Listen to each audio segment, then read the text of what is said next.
हमारे कॉरेस्पॉन्डेंट आजम खान ने हमें ज्वाइन किया है। आजम, अहम बातें सामने तो आई, कौन से अहम पॉइंट्स हैं जो आप हमारे साथ शेयर करना चाहेंगे? दूसरा, वाजिद जिया ने माना है कि जेआईटी की रिपोर्ट में जो बैंक स्टेटमेंट्स हैं, जो बैंक अकाउंट से मुताल्लिक दस्तावेजात हैं, वो तस्दीक शुदा नहीं है।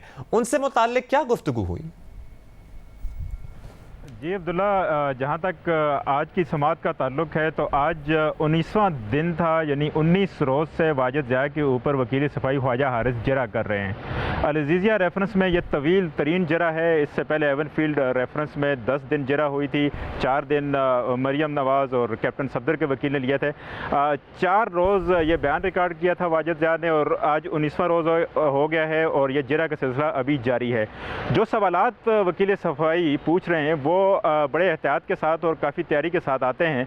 वो ये साबित करने की कोशिश करते हैं कि कानूनी शहादत के तहत किस तरह ये जो डॉक्यूमेंट्स पेश किए जा रहे हैं या जो शहादतें आ रही हैं ये काबिल कबूल हैं भी या नहीं, क्योंकि बाद में उन्होंने आला अदालतों के सामने इस केस को पेश करना होता है, अपने दिफा में लेके जाना होता है। तो आज भी जब ये जरा का सिलसिला जारी था तो जैसे ही वाजिद जिया ने उस जेआईटी को से मुतालिक पूछा जो वॉल्यूम 6 में है और ख़ास तौर पे जो मरियम नवाज़ के वो जो बैंक अकाउंट्स हैं, उनकी जो स्टेटमेंट्स है, उस मुतालिक पूछा कि क्या वो मुसद्दिका हैं, बैंक जो मुतल्लिका बैंक अफसर है उसकी कोई मोहर उस पर सब्त है, दस्तखत हैं, या किसी भी बैंक की कोई उसके ऊपर स्टैंप है या नहीं है। तो हर दफ़ा जब सवाल किया जाता था तो वाजिद जिया वही जवाब देते थे जो जवाब वकील सफाई की कोशिश होती थी कि वो लें। इसी तरह जब स्टेटमेंट पे बात आई, ख़ास तौर पे कि जब नवाज़ शरीफ जेआईटी के सामने पेश हुए तो नवाज़ शरीफ का मौक़िफ़ क्या रहा, क्या उन्होंने ये बात तस्लीम की कि ख़ानदानी जो कारोबार है उनके साथ उनका ताल्लुक़ था। तो उनसे ये बात पूछी वकील सफाई ने कि जब साबिक़ वज़ीर-ए-आज़म जेआईटी में पेश हुए थे तो क्या उन्होंने इस मुतालिक बताया था कि उनको मालूम है कि शेयर होल्डर्स कौन हैं और वो इस सारी जो भी जहाँ तक भी इसकी फ़रोख्त का ताल्लुक है या जितनी भी दीगर अदायगियाँ हैं उनको इस बारे में कोई इल्म है? तो उन्होंने कहा कि उन्होंने इस मुतालिक कोई तफसीलात नहीं बताई हैं। अलबत्ता एक मौके पे उन्होंने ये ज़रूर बताया कि उनके जो मरहूम भाई हैं अब्बास शरीफ, उनके ख्याल में शायद वो भी अल अज़ीज़िया में शेयर होल्डर्स थे। तो इस मौके पे ख्वाजा हारिस ने कहा कि जो साबिक़ वज़ीर-ए-आज़म ने अल्फाज इस्तेमाल किए थे वो आई थिंक के किए थे, यानी मेरा ख्याल ये है। तो यहाँ पर जो जेआईटी की रिपोर्ट है ये आपने इसको हटा दिया है। तो यहाँ पे उन्होंने एक सजेशन भी दी कि ये बदनीयती की वजह से आपने इसको पूरा नहीं लिखा। इसके जवाब में जो पनामा जेआईटी के सरबराह वाजिद जिया हैं उन्होंने कहा कि यह बात दुरुस्त नहीं है कि हमने जानबूझकर इसको हज़फ किया है, लेकिन ये बात वो तस्लीम कर चुके हैं कि जब नवाज़ शरीफ भी जेआईटी के सामने पेश हुए थे तो ख़ानदानी जो कारोबार था उससे मुतल्लिक उन्होंने लाताल्लुकी का ही इजहार किया था। आज़म, कल सुप्रीम कोर्ट में ही ये जो रेफरेंसेस की मुंतकली का इस्लामाबाद हाई कोर्ट का फैसला है, इसके खिलाफ नाब की दरखास्त पर समात मुकर्रर है। अब नाब दरखास्त दोबारा दायर कर चुका है कि ये समात ना की जाए। ये क्या मामला है? कल होगा क्या फिर इस कार्रवाई में?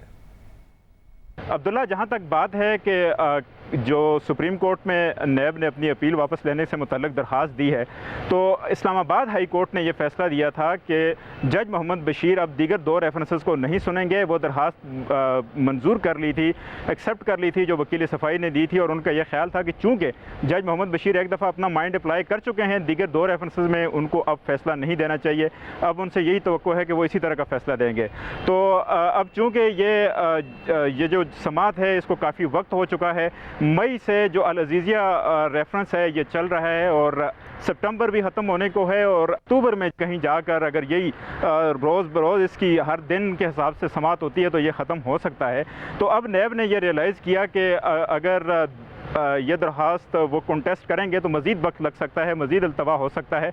और दूसरा, ख़ुद सुप्रीम कोर्ट ने जो 6 हफ़्ते का वक्त दिया था वो एहतसाब अदालत के जो जज अरशद मलिक हैं, जिन्हें एहतसाब अदालत नंबर 2 भी कहा जाता है, उसको ये दिया था। तो एक तरह से सुप्रीम कोर्ट ने भी उस फैसले को एक्सेप्ट कर लिया था जो इस्लामाबाद हाई कोर्ट ने दिया था।